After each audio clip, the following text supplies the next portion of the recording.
गौतम बुद्ध एक बार एक नदी के किनारे बैठे थे। वहाँ का शांत वातावरण और नदी की कलकल बहता पानी बुद्ध को बहुत भाता था। बुद्ध वहाँ बैठकर ध्यान कर रहे थे और जीवन के गहन विचारों में डूबे हुए थे। उस समय एक युवक वहाँ आया।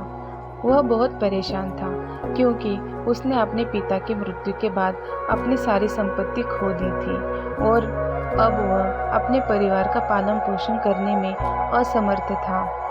युवक ने बुद्ध को देखा और उनके पास जाकर अपने दुखों के बारे में बताया। बुद्ध ने युवक को ध्यान से सुना और फिर कहा, जैसे नदी का पानी निरंतर बहता रहता है और कभी भी एक ही स्थान पर नहीं रुकता, वैसे ही जीवन में परिवर्तन आते रहते हैं। सुख और दुख दोनों ही अस्थायी है।